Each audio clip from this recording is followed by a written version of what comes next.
BeerStreet boys, alright!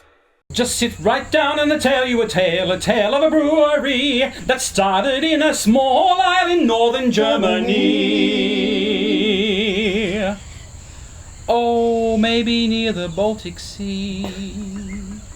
We've got beers here of 3, brewed for you and me.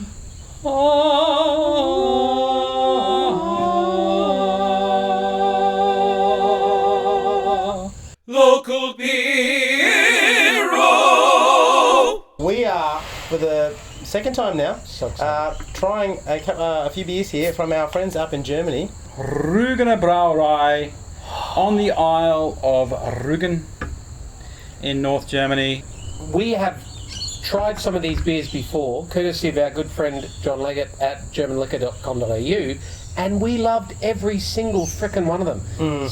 I'm feeling like this is going to go well. We love German breweries. We love German beers. Come on. We're obsessed with it. Not saying we're biased. around. We've just become used to a very, very high standard. These guys have put a lot of thought into how they brew their beer, how they package it, Yes. and market it in these incredible designs. Beautiful graphic art. Beautiful graphic art. Stu, why would someone package a glass, do you think? Well, that's because, Dominic, the light can have an effect on the beer. And makes sense. Hence why the bottles use the way they are in that brown colour. But this is a further safety measure by wrapping them in the paper, which is also very eco-friendly, the way the paper is produced. Yep. They're very carbon neutral. And it's company. a great way to advertise and be unique. Absolutely, and it looks They are fantastic. absolutely unique. The packaging is great. They have a temperature recommendation. They do. As well. Dave's holding the Wood Pale Ale, which is where we're going to start. Strandgut. The Wood Pale Ale. What are you reckon you're expecting there, Stu? Just on its name alone, Wood Pale Ale. Well, I love a pale ale, but it's something that's got a woody note to it. I guess a little bit like some bourbons do. It's got a good colour to it. Yeah, it does have a fantastic colour, so I'm expecting something earthy and wood-like in flavour. Yeah, okay. Maybe a bit of oak. Would be good. No pun intended. Oh wow, that's a really great. Ooh. So on the back of their bottles, they give you a Does have it does have a Jim Beam Jack Daniels type of flavour. Yeah. You can taste it there. Wow. they give you flavour notes on the back of their bottles, which is really, really, really cool. And this one is tending towards dry, oaky, You don't say. and then there's little small hints of spice, bitter, fruit, and right sort of as an almost the smallest part is a vine arctic, which is sort of like a wine-like flavour. It is spicy, right? At the tip of the my next tongue. point was going to be the spice. You definitely do have your spice in there, and your winter sort of spice. That's different from any pale ale I've had, Yeah, I've got to say. absolutely. I've never That had is- one that's had tasted like that. That's unique. Yeah. And it's only at 5.6%. It's on the cusp of sessionable, isn't it? It is. It's brilliant.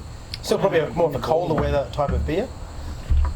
But I mean, the colour is. Do you think the just- Baltic Sea gets a little cold at I heard times? it gets a bit chilly. Colder than like here in Queensland, apparently. Just a bit. It's not like Whitehaven Beach or something. No, you can't wear thongs all the time all year round. No, it's not a beach as we would know it. Right, okay. No. It's an awesome colour, isn't it? It's beautiful. Yeah, very unique colour. It's all local produce. Yes, I think it's all sourced locally. Even to the point we had one of their beers which actually had the local seawater in it. The Gurza, I think it was. Yeah, it was the Gurza, They what they- used seawater. Obviously the salty flavour in it, they used the actual seawater from there. Wow, just ticking all the boxes. And just quietly, they've won awards. This one was 9 times gold at the World Beer Festival. So if we were going to move on to the our Youngfrau, which is a sour ale stew. A natural sour, as you say. Natural sour ale. Now you're talking about this vine arctic. I can see it on the back of that one. This one is very winey. This one's supposed to be sour, winey, fruity, and dry. Smells dry straight away. Winey, but it's not complaining. It's very happy with its lot. Oh wow, that's a wine beer right there, isn't it? Okay. Yes, it is. All right. Is it going to be a sour we enjoy? Because It's a milder sour. These natural sours are to do with actual just the yeast that is naturally occurring in the air. Is the German writing very small? No, it's a wild ale. Dommy does a little bit of the German speak. I know a little German. He's sitting over there. Hello. No, it just says hello. For a sour, it's fairly mild, and to be honest, that's not. To me, it tastes a little bit like. Well, it reminds me a little bit like a Radler. It's not quite doing it for me either. I think they've done okay. it well, but it's not particularly what I would like. I'm not a fan of the sour beers, and for me, that is drinkable. Oh, it's drinkable. I think I'd probably like it to be a bit more tart, and You're looking for more fruit. Let's have a look at this Baltic Double. Yeah. So we're going for a Belgian Double. So these ones here, the notes that they're looking for, high on spice, high on fruit, and also dry and a little bit in the region of wine. I just love the Germans having a crack at Belgian beers. It just makes me laugh. Little chocolatey note there. Oh dear, that's full of flavour. That is bang on my tongue. That is on my tongue and having a little dance party. so much flavour packed in there, but it's still not heavy. All right, so what do you And think not- the ABV is? I'm going to say only in the fives. No, Not 8.5? 8.5. Wow. Yeah. You'd want to be careful drinking that again sessionally. That's going to trick That you. is not. Yeah. That's going to trick you. Wow. It's not overly sweet. They've lived up to the promise of the earlier episodes. You said that their stout was one of the best you'd ever tasted. Yeah. That blew my socks off. That really blew your socks off, didn't it? Yeah, it did. For me, I that think your socks are still... I haven't found them since. That's why I'm waiting on them. I don't think they've touched the ground. I can't find my socks. no socks left at all. No, well, that was the only pair I Wow. had. My favourite pair. That compares very favourably to a Belgian double for me. If you go drinking in Belgium, you want to know what you're drinking because you can get caught out because they love their strong beers. in Belgium. And they sometimes love a big glass, like a real whopper. Oh. But I think they take their time. So, they do, yeah. And I like to believe that on the island of Rügen, they're living life at a slower pace and they just get to things when they get to them.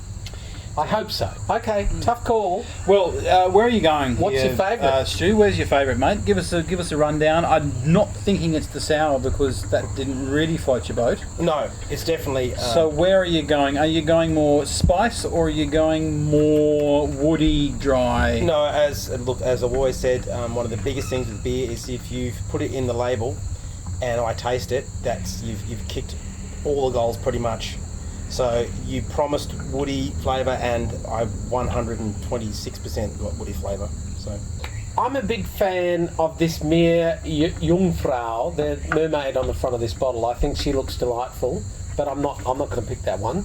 That's my favourite graphic art. Oh, that's your favourite graphic art? Yeah, she looks Really? gorgeous. I'm with Stu. From the very first taste, this pale ale blew my mind.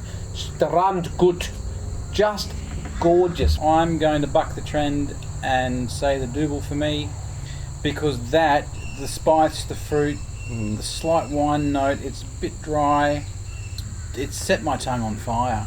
This is our second episode. I think there's a third episode in this crew. I think. Yeah, well, Stay tuned. Stay tuned because these guys have done a lot more beers that are really high in alcohol content and we need to be on our game to drink them to give you a good review.